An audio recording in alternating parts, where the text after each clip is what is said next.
नमस्कार. Ayurveda for all मध्ये मी doctor Sheetal Lomte आपले स्वागत करते. वातदोषाविषयीचे अनेक व्हिडिओ माझ्या चॅनलवर आहेत. यामध्ये मी वातदोष वाढण्याची कारणे वर्णन केलेली आहे. वातदोष कोणत्या आहारामुळे वाढतो हे देखील वर्णन केलेले आहे. तसेच वातदोषाचे शरीरामध्ये काय कार्य आहे याविषयीचा देखील व्हिडिओ आहे. बऱ्याच वेळेला आपल्याला वाटते की वात वाढला म्हणजे अंगातले दुखणे वाढले किंवा सांधेदुखी आहे, कंबरदुखी आहे किंवा सायटिका आहे तर शरीरातील वात वाढलाय. तर केवळ दुखणे असले म्हणजे शरीरात वात वाढतो असे नाही, तर वात वाढल्यामुळे शरीरामध्ये अनेक आजार हे उत्पन्न होत असतात.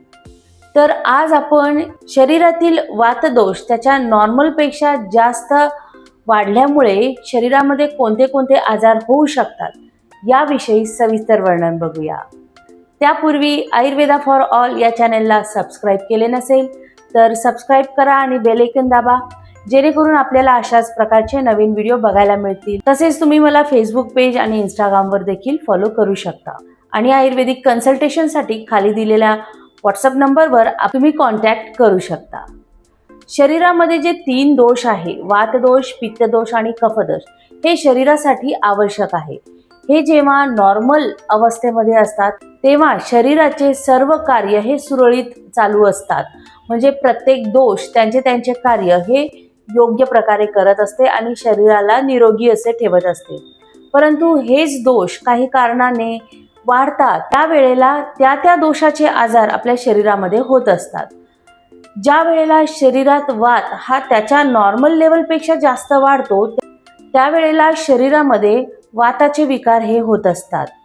तसेच वातदोष हा पित्तदोष आणि कफदोषाच्या कार्याला देखील मदत करत असतो. त्यामुळे वातदोष आपल्या शरीरामध्ये नॉर्मल अवस्थेत राहणे खूप आवश्यक आहे. ज्या वेळेला वातदोष वाढतो किंवा त्याच्या मार्गामध्ये अडथळा निर्माण होते त्यावेळेला त्याचे आजार हे उत्पन्न होत असतात.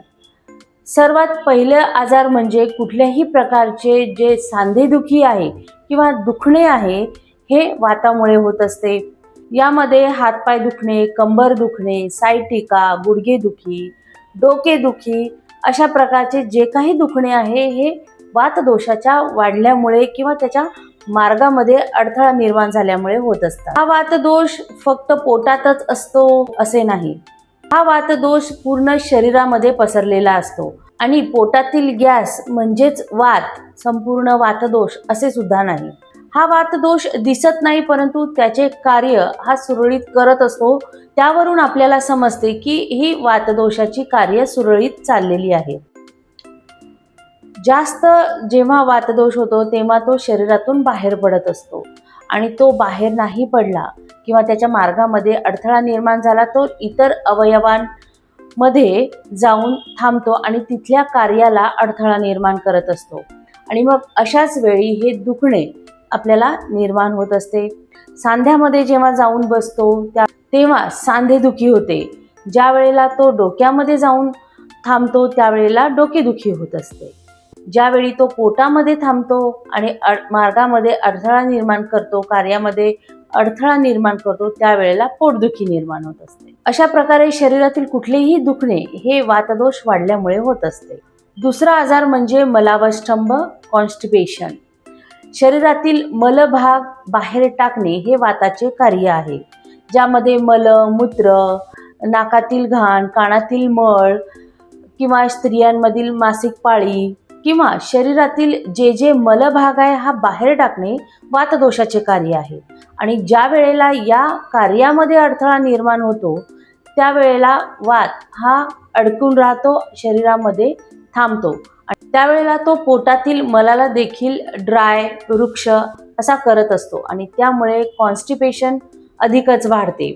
याबरोबरच वाताच्या कार्यामध्ये अडथळा आल्यामुळे डोकेदुखी ही निर्माण होते. त्यामुळे ज्यांना कॉन्स्टिपेशनचा त्रास आहे त्यांना ज्या दिवशी पोट साफ होत नाही त्या दिवशी डोके देखील दुखते. तिसरा आजार वातामुळे होणारा म्हणजे पोटामध्ये कृमी होणे म्हणजेच वर्म होणे. वर्म्स हे इन्फेक्शनमुळे देखील होते, परंतु जेव्हा शरीरातील मल हा बाहेर रेग्युलर पडत नाही त्यावेळेला देखील वाताच्या कार्यात अडथळा निर्माण होतो, म्हणून आपल्याला कृमी हे पोटामध्ये होत असतात किंवा डोक्यामध्ये किंवा इतर शरीरामध्ये देखील कृमी होण्याचे कारण वातदोषच आहे. त्यानंतरचा आजार आहे स्त्रियांमध्ये PCOD होणे. वातदोषाचे कार्य काय आहे, तर शरीरातील मलभाग नियमितपणे शरीराच्या बाहेर टाकणे, म्हणजे मल, मूत्र किंवा शरीराचे इतर कार्य देखील सुरळीत करण्याचे कार्य देखील वातदोष करतो. मग ओहरीमधून ओहम नियमितपणे बाहेर काढण्याचे कार्य देखील वाताचेच आहे. आणि PCOD मध्ये ओहम हे नियमितपणे शरीराच्या बाहेर हे पडत नाही आणि ज्या वेळेला शरीरामध्ये वातदोष वाढतो त्यावेळेलाच PCOD झालेला आढळतो. याच प्रकारे पुरुषांमध्ये जेव्हा स्पर्मची मोटिलिटी कमी होते त्यावेळेला देखील शरीरातील वातदोष हा वाढलेला आढळतो. पॅरालिसिस, फेशियल पॅरालिसिस हे आजार देखील शरीरातील वातदोष वाढल्यामुळेच होते. शरीरातील ज्या वातनाड्या आहेत यामध्ये वात जाऊन त्यांच्या कार्यामध्ये अडथळा निर्माण करतो आणि त्यामुळे आपल्याला पॅरालिसिस सारखे आजार होतात. तसेच वात वाढल्यामुळे जेव्हा तो सांध्यामध्ये जातो तेव्हा सांधेदुखी, गुडघेदुखी, कंबरदुखी अशा प्रकारचे वाताचे विकार आपल्याला होतात. व्यक्तीला जेव्हा फिट येते म्हणजे कन्व्हल्शन्स येतात ते देखील वातनाडी डिस्टर्ब झाल्याचेच लक्षण आहे. वातनाड्यांच्या कार्यामध्ये वातदोषामुळे अडथळा निर्माण होतो त्यावेळेला व्यक्तीला कन्व्हल्शन्स येऊ शकतात. तसेच जेव्हा मनोविकार होतात तेव्हा देखील व्यक्तीच्या शरीरात वातदोष वाढलेला आढळतो. वातदोष वाढल्यामुळे व्यक्ती कृश होत जातो. तसेच व्यक्तीच्या मसल्स ज्या आहेत, ज्या मांसपेशी ह्या ताठर व्हायला लागतात. अंगामध्ये ताप येणे, डोळ्यासमोर अंधारी येणे हे देखील वातदोष वाढल्यामुळे होऊ शकते. वातदोष हा पित्तदोष आणि कफदोषाच्या कार्याला देखील मदत करत असतो. शरीराचे तापमान नियंत्रित करण्याचे कार्य हे पित्तदोषाचे आहे, परंतु वात जेव्हा शरीरात वाढतो तेव्हा तो पित्तदोषाच्या आणि कफदोषाच्या कार्यामध्ये देखील अडथळा निर्माण करत असतो. म्हणून जेव्हा पित्तदोषाच्या कार्यामध्ये अडथळा निर्माण होतो त्यावेळेला शरीराचे तापमान देखील वाढते आणि त्यामुळे व्यक्तीला ताप येतो. शरीरामध्ये रक्ताचे वहन करणे, सर्क्युलेशन करणे हे देखील वाताच्या मदतीमुळेच होत असते आणि ज्या वेळेला मेंदूला, डोळ्यांना रक्तपुरवठा योग्य प्रकारे होत नाही त्यावेळेला डोळ्यांसमोर अंधारीही होऊ शकते. अंधारी येण्याचे दुसरे देखील कारण असू शकते. शरीरातील पित्ताशयात किंवा मूत्राशयामध्ये जेव्हा खडे होतात हे देखील वातदोषाच्या वाढल्यामुळेच होत असतात. मी आता जसे सांगितले की वातदोष हा पित्ताच्या कार्याला देखील मदत करत असतो, परंतु वात हा पित्ताच्या कार्यामध्ये जर अडथळा निर्माण करत असेल, मध्ये जाऊन बसला असेल, तर पित्ताशयातून पित्त बाहेर पडणे किंवा मूत्राशयातून मूत्र बाहेर पडणे हे कार्य सुरळीत होत नाही आणि त्यामुळे मूत्र किंवा पित्त त्या भागातच अडकून राहते आणि जास्त काळ तिथे राहिल्यामुळे त्याचे खडे निर्माण होतात.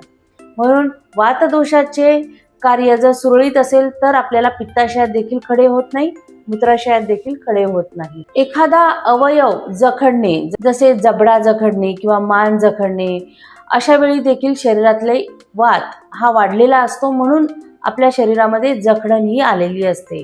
कारण वातदोष हा त्याच्या मार्गातून दुसऱ्या अवयवामध्ये जाऊन बसलेला असतो, म्हणून हे अखडणे, जखडणे होत असते. गर्भवती स्त्रियांच्या शरीरातील जर वात वाढला असेल तर त्यांच्या गर्भातील स्थान देखील बदलते.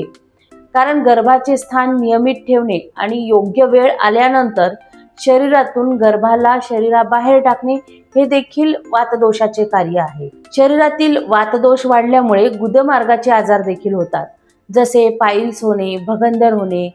वातदोषामुळे प्रत्येक अवयवांचे कार्य हे सुरळीत होत असते किंवा प्रत्येक सिस्टीम हे आपापले कार्य योग्य प्रकारे करत असते. तसेच जर एखादं अवयव आपलं स्थान सोडून जात असेल त्यावेळेला देखील शरीरातील वातदोष वाढल्यामुळेच हे घडले असते. जसे की रेक्टल प्रोलॅप्स म्हणजे गुदमार्ग त्याचा स्वतःची जागा सोडून बाहेर येत असतो, किंवा स्त्रियांमध्ये युटेराइन प्रोलॅप्स म्हणजे गर्भाशय त्याचे स्थान सोडून खाली असे सरकलेले असते. हे देखील वातदोष वाढल्यामुळेच होत असते. तर अशा प्रकारे केवळ शरीरामध्ये दुखणेच असणे म्हणजे वातदोष वाढला असे नाही, तर शरीरामध्ये वातदोष वाढल्यामुळे असे अनेक प्रकारचे आजार आपल्याला होऊ शकतात। एकूण 80 प्रकारचे आजार हे वातदोष वाढल्यामुळे होऊ शकतात असे आयुर्वेदिक ग्रंथांमध्ये वर्णन केलेले आहे। तर यासाठी आपण नक्कीच आपल्या शरीरातील वातदोष वाढू नये याकडे लक्ष द्यावे। यासाठी वातदोष वाढण्याची काय कारणे आहेत, वातदोष वाढू नये म्हणून आपण कोणता आहार घ्यायला हवा, याविषयीच्या संपूर्ण माहितीचे व्हिडिओ माझ्या चॅनलवर आहे, ते तुम्ही नक्की बघून घ्या। मग आपल्या शरीरातील वातदोष वाढलाच आहे तर काय करावे?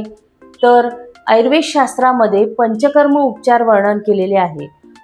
वातदोष, पित्तदोष आणि कफदोष जेव्हा शरीरात वाढतात, त्यांच्या वाढल्यानंतर त्यांना नॉर्मलाइज करण्यासाठी विशिष्ट पंचकर्म आयुर्वेद शास्त्रामध्ये वर्णन केलेले आहे। जसे वातदोष नॉर्मलाइज करण्यासाठी बस्ती पंचकर्म अतिशय उपयुक्त असे ठरते।